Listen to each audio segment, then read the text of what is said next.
Hello children, welcome to science class. In the previous class we were discussing chapter 6 survival. In that we have already discussed the adaptation in different animals, and we have also seen what is habitat, predators, prey, and how the different animals escape from the danger, right? So do you remember what is habitat is? Yes, the place in which animals live is called habitat. And we have also seen predators are nothing but the animals that live off other animals are called predators. Predators are the animals which eat other animals by hunting, right? And prey are the animals those are killed or chased by these predators.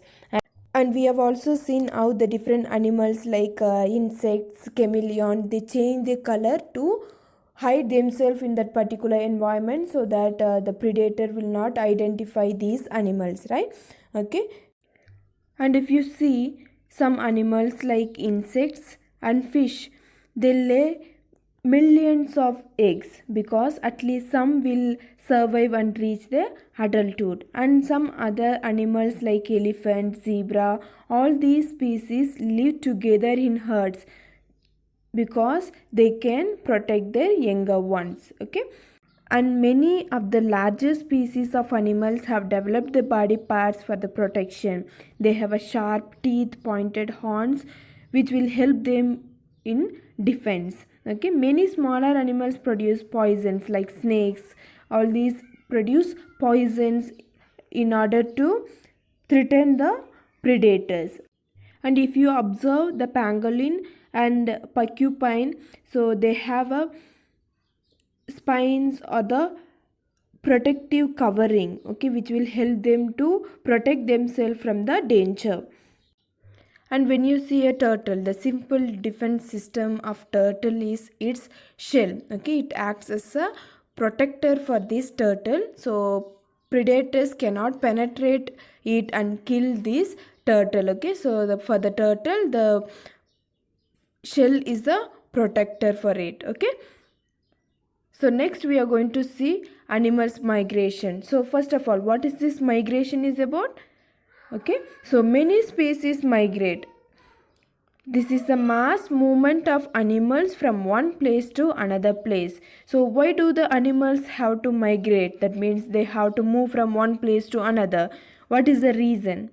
Because animals migrate in order to escape from cold weather or to find food or to reach their breeding grounds. After that, okay, so at the end of the season, they return back where they come from. Okay, so after the season is over, they get back to the same place. Okay, yes, next we are going to see is hibernation. So what is this hibernation? Why do the animals have to hibernate? Okay, animals hibernate because in winter time there is not much food to eat. It is very cold. The animals make nice warm places to sleep and have some food stored away for when they wake up. Okay, so when the animals wake up, it will be springtime, the weather will be warm and there will be plenty of food to eat. Okay, so during the winter months in some part of the world it will be very cold and there is a little food to eat for these animals. Okay, for that what the animals do, like a squirrel and mice, they dig the hole and they sleep for months together. And these mammals eat enough food in the summer to build up a store of fat in their body. They store the fat in the body and which will last for the winter season. Okay, so by sleeping through the cold month, they do not waste their energy. Okay, so they do not waste the heat energy. They sleep whole winter season and then they get up.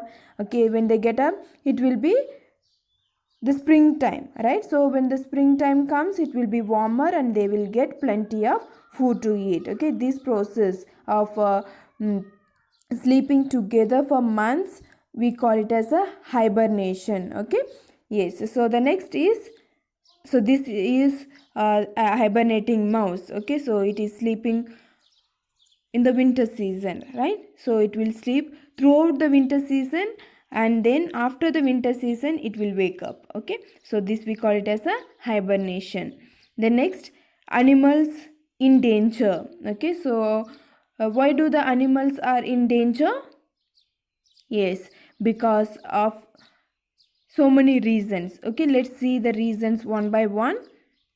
So these are the animals which are in danger. So extinction is caused by the natural causes like diseases, competition with other species, and aging.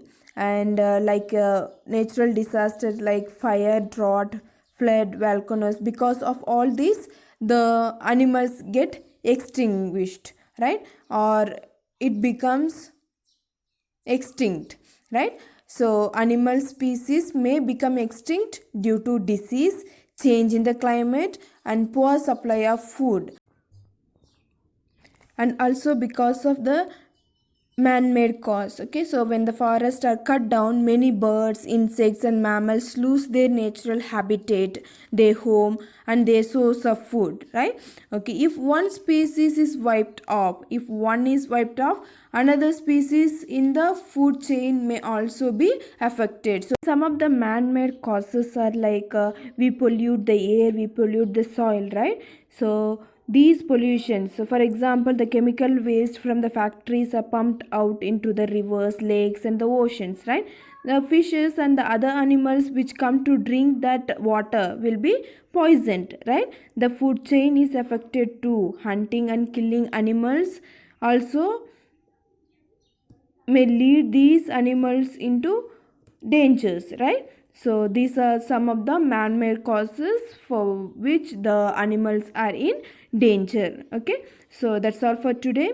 So go through the video, and if you have any doubt you can ask me, and the notes will be sent to you. Complete your notes, and we will meet you in the next class.